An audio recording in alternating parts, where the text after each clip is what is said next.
58वां अध्याय क्षत्रिय आदि वर्णों के धर्म और ब्रह्मचर्य तथा गृहस्थाश्रम के धर्मों का वर्णन। श्री हारीत मुनि बोले, अब मैं क्रमशः क्षत्रिय आदि वर्णों के लिए विहित नियमों का यथावत वर्णन करूंगा, जिनके अनुसार क्षत्रिय आदि को अपना व्यवहार निभाना चाहिए।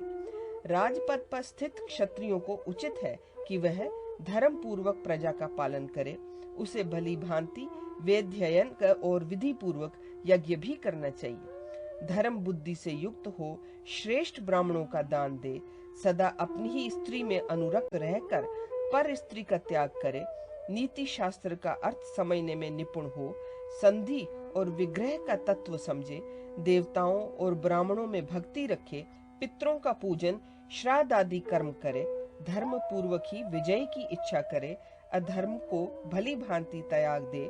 इस प्रकार आचरण करने वाला क्षत्रिय उत्तम गति को प्राप्त होता है। वैश्यों को चाहिए कि वह विधि पूर्वक गो रक्षा, कृषि और व्यापार करें तथा अपनी शक्ति के अनुसार दान धर्म और गुरु सेवा भी करें। लोभ और दंभ से सर्वथा दूर रहें, सत्यवादी हो, किसी के दोष न देखें, मन और इंद्रियों को संयम में रखकर पर स्त्री का त्याग करें और अपनी ही स्त्री में अनुरक्त रहें।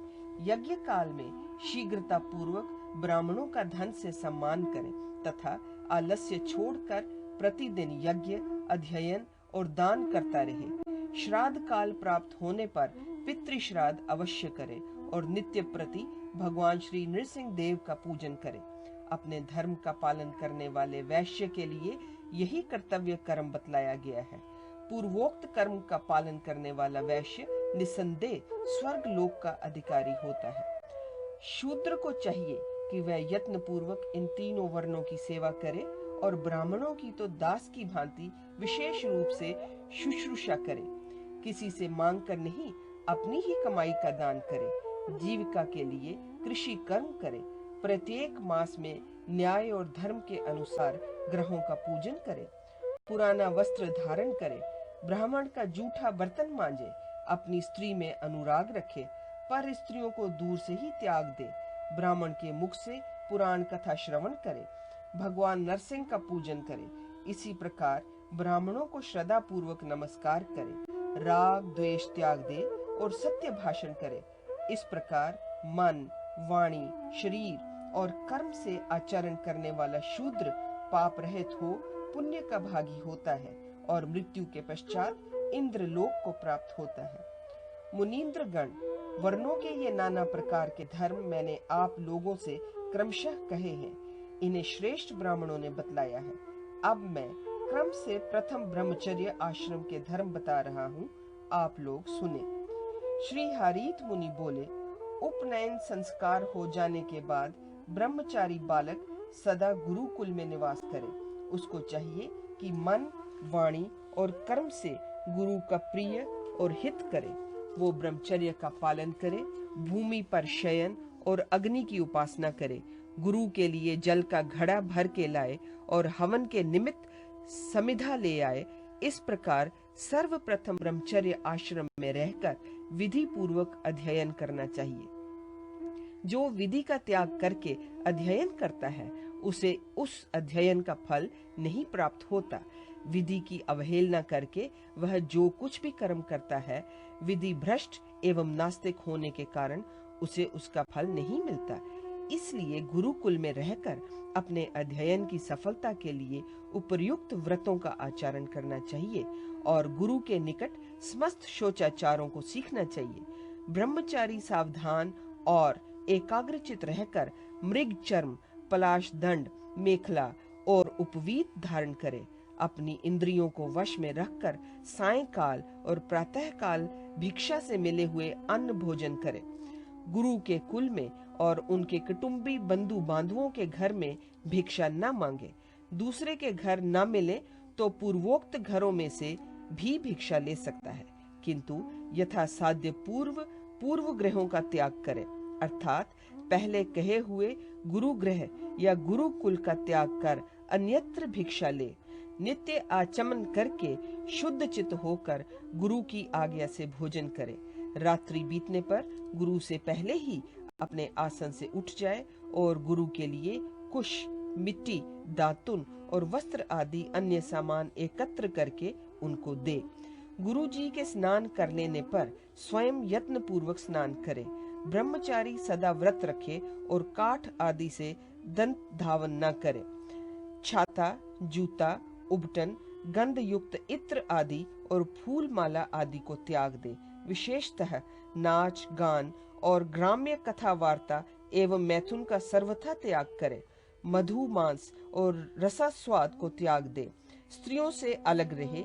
काम, क्रोध, लोभ तथा दूसरे मनुष्यों के अपवाद का परित्याग करे। स्त्रियों की ओर देखने, उनका स्पर्श करने और दूसरे जीवों की हिंसा करने आदि से बचकर रहे। सब जगह अकेले ही शयन करे। कभी कहीं भी वीर्यपात न करे। यदि काम भाव न होने पर स्वप्न में वीर्य स्खलन हो जाए तो ब्रह्मचारी द्विज को चाहिए वह स्नान करके सूर्य और अग्नि की आराधना करे तथा पुनर्मा में त्विन्द्रियम इस ऋचा का जप करे। ईश्वर और परलोक के अस्तित्व पर विश्वास करता हुआ ब्रह्मचारियों के लिए उचित व्रत के पालन में तत्पर रहकर जितेंद्रिय हो प्रतिदिन न्यायतः प्राप्त त्रिकाल संध्या की उपासना करे।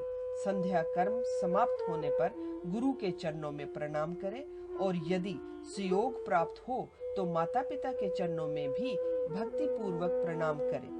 इन तीनों के संतुष्ट होने पर संपूर्ण देवता प्रसन्न रहते हैं। इसीलिए ब्रह्मचारी को चाहिए कि ढाल छोड़कर इन तीनों के शासन में रहे। यथा संभव 4, 2 अथवा एक ही वेद का अध्ययन पूर्ण करके गुरु को दक्षिणा दे। फिर अपने इच्छा अनुसार कहीं भी निवास करे।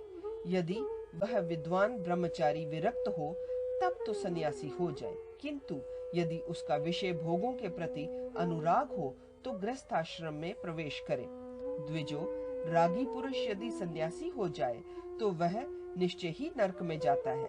जिसकी जिह्वा, उपस्थ, उदर और वाणी शुद्ध हो, अर्थात जो स्वाद, काम और बुभुक्षा को जीत चुका हो और सत्यवादी या मौन रहता हो, वह पुरुष यदि ब्रह्मचर्यवान ब्राह्मण हो तो वह विवाह न करके संन्यास ले सकता है।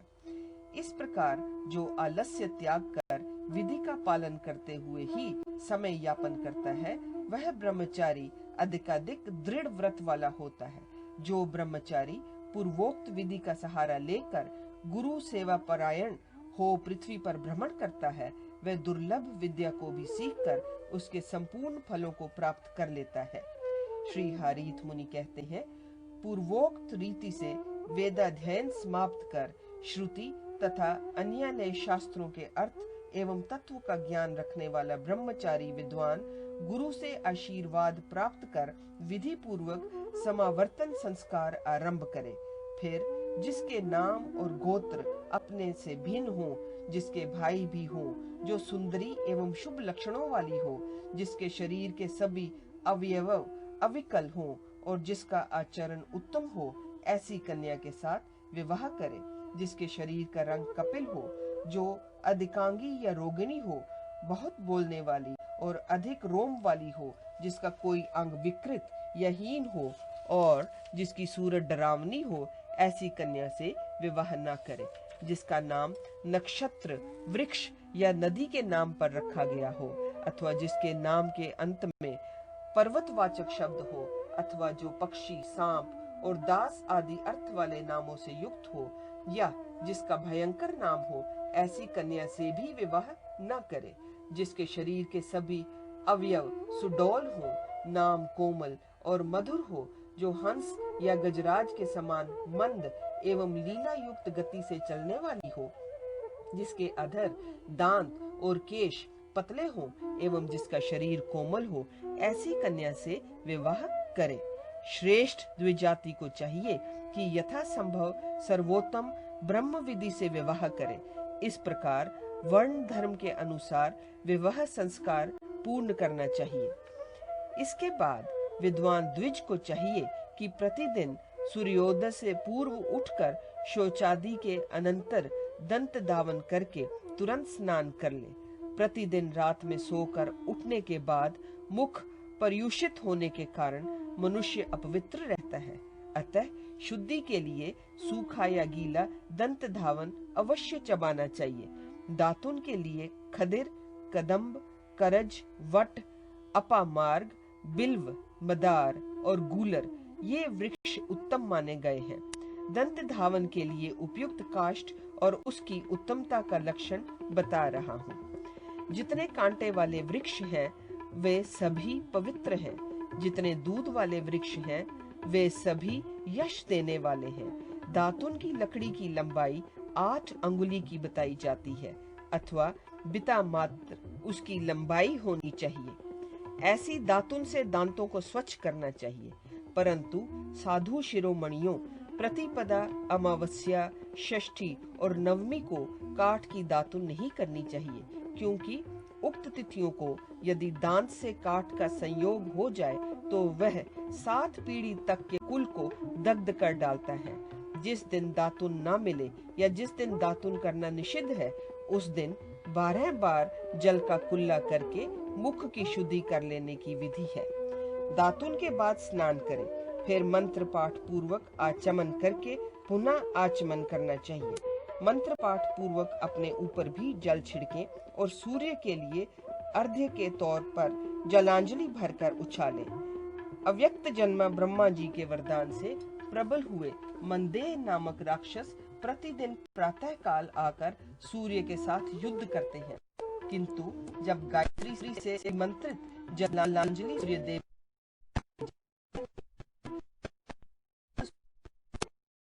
इसीलिए द्विज को चाहिए कि साय और प्रातः काल की संध्या का कभी उल्लंघन न करे। जो मोहवश संध्या का उल्लंघन करता है वह अवश्य ही नरक में पड़ता है।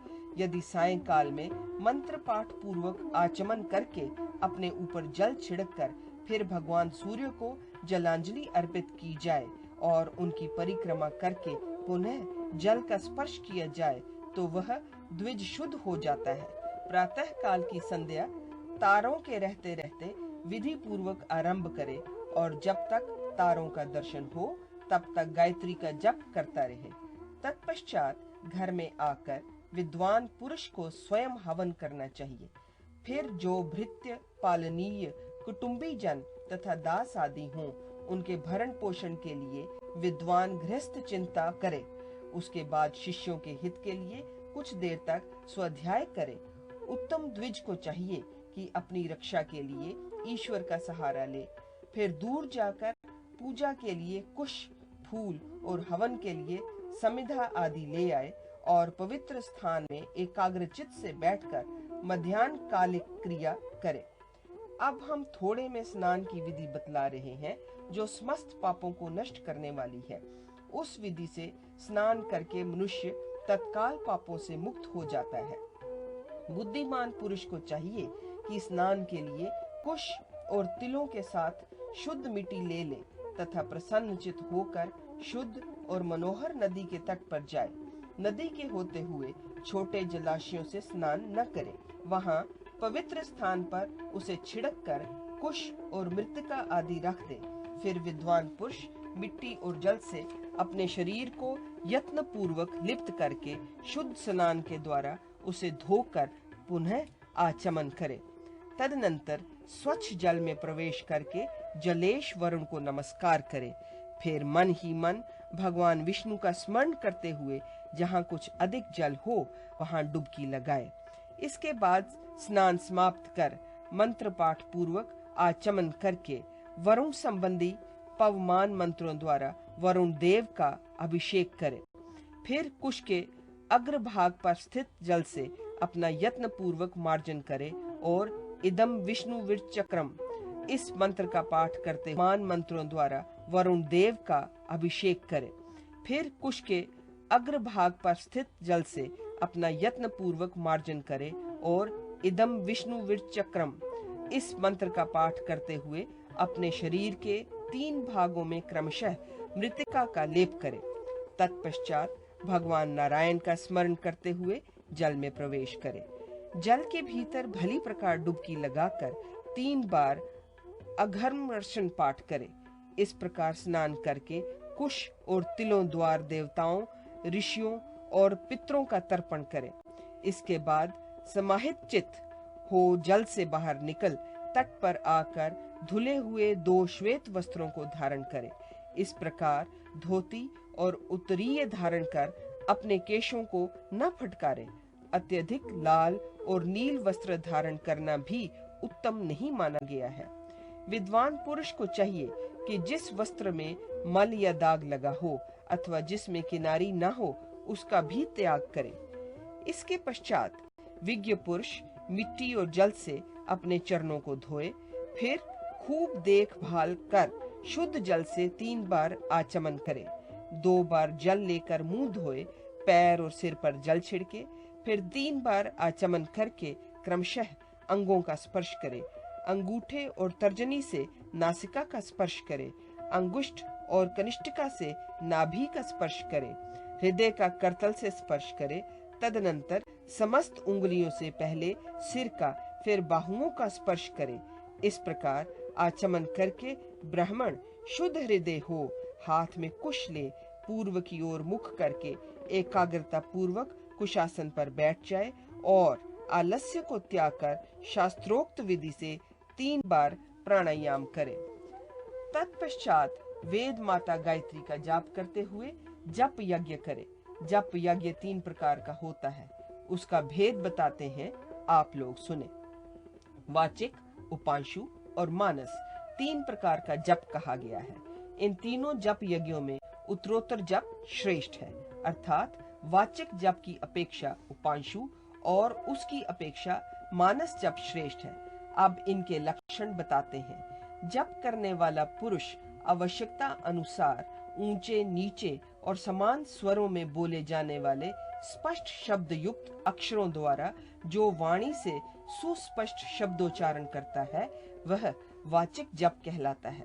इसी प्रकार जो तनिक सा ओठों को हिलाकर धीरे धीरे मंत्र का उच्चारण करता है और मंत्र को स्वयं ही कुछ कुछ सुनता या समझता है उसका वह जप उपांशु कहलाता है। बुद्धि के द्वारा मंत्राक्षर समूह के प्रत्येक वर्ण, प्रत्येक पद और शब्दार्थ का जो चिंतन एवं ध्यान किया जाता है वह मानस जप कहा गया है।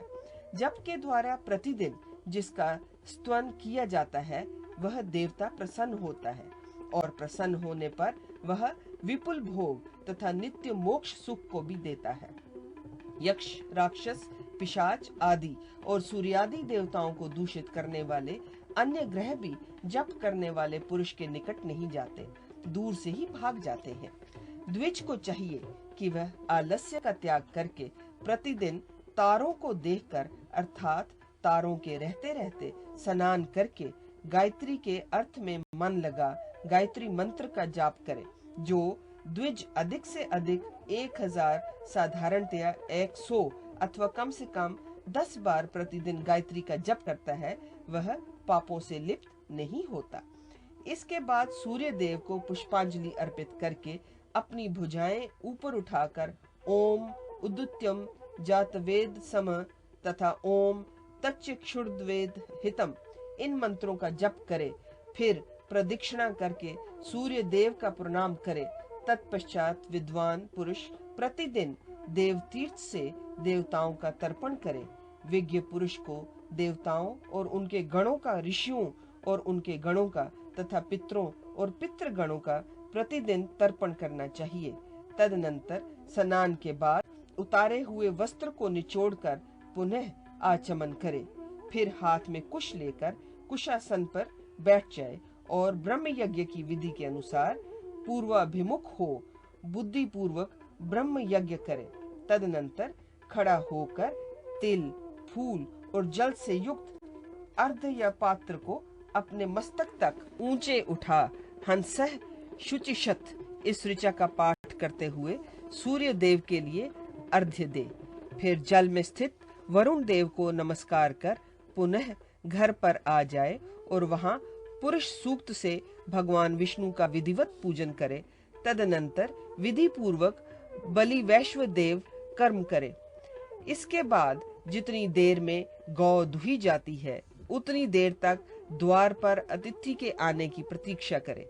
यदि कई अतिथि आ जाएं, तो उनमें से जिसे पहले कभी न देखा हो उसका सम्मान सबसे पहले करना चाहिए। द्वार पर आकर अतिथि की खड़े होकर भली भांति अगवानी करने से गृहस्थ के ऊपर दक्षिण, गार्हपत्य और आहवनीय तीनों अग्नि प्रसन्न होते हैं। आसन देने से देवराज इंद्र को प्रसन्नता होती है। अतिथि के पैर धोने से उस गृहस्थ के पितृगण तृप्त होते हैं। अन्न आदि भोज्य पदार्थ अर्पण करने से प्रजापति प्रसन्न होते हैं। इसलिए गृहस्थ पुरुष को चाहिए कि वह अतिथि का पूजन करे। इसके पश्चात भक्तिमान पुरुष प्रतिदिन भगवान विष्णु की भक्ति पूर्वक पूजा करके उनका चिंतन करे।